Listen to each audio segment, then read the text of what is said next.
Already আমরা পাঁচপীরের কাছাকাছি চলে এসেছি। পাঁচপীর কিন্তু অজানা অনেক তথ্য আছে যেটা আপনারা জানেন না, আর সেই সব তথ্যগুলো আপনাদেরকে আমি দিব। আপনারা আমার পাশেই থাকেন, ধন্যবাদ। আর অলরেডি গাইস পাঁচপীর চলে আসছে। এখানে কি কি আসছে, কি কি দোকান বসছে, কোন কোন শিল্পী আসছে, সবকিছু আপনাদেরকে আমি এখন দেখাবো। পাঁচপীর মাজারের ভিতরে ঢুকতে না ঢুকতে একটা সুন্দরী তরুণীর দেখা পেয়ে গেলাম। এরকম কিউট পেয়ে আমি একটা খুঁজতেছিলাম আমার বন্ধুদের জন্য, অবশেষ্ট পেয়ে গেলাম। বন্ধু দেখ, তোদের গার্লফ্রেন্ড পেয়ে গেলাম আমি।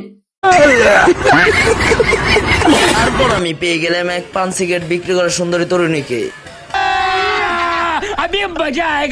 বিশ্বাস করেন ভাই, এরকম যদি পান সিগারেটের দোকানদার থাকে তাহলে যে পোলাপানতে সিগারেট পান খায় না তারাও যায় সিগারেট পান খাইবো। चल चल चल चल गाड़ी स्टार्ट कर।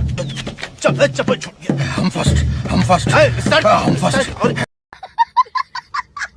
এখন আবার এক দরবেশ বাবাকে পেয়ে গেলাম, যাকে নাকি আপনি 20-30 টাকা দিলে একদম কনফার্ম জান্নাতি। तू समझा? हाँ नहीं तू समझा नहीं। এই যে আমরা জিলাপি খাইতে আইছি, দোকানদার হ্যাঁ এই যে আমাদের স্যার আছে এখানে, আমাদেরকে স্বাগতম জানাইতেছে।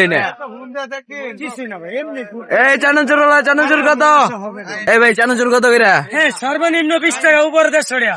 সর্বনিম্ন 20 টাকা উপরে 150 টাকা। 150 টাকার উপরে নাই? অবশ্যই 400-500 টাকা দেবেন হইব? অবশ্যই। কেমন টেস্ট হইব, কি কি দিবেন 400-500 টাকার প্যাকেজে? সুস্বাদু, যা চাইবেন তাই দিব। আরে মরিচও তো পুরো 100 কাঁচা কাঁচা মরিচ। আর ওরে দেখেন বোম্বাই মরিচ দিয়ে চানাচুর খাইছিলাম, চোখের অবস্থা। মিষ্টি খাইতেছে জালের ঠেলায়, আমারও সেম অবস্থা। বোম্বাই মরিচ দিয়ে চানাচুর খাই কঠিন অবস্থা, জিলাপি খাইতেছে।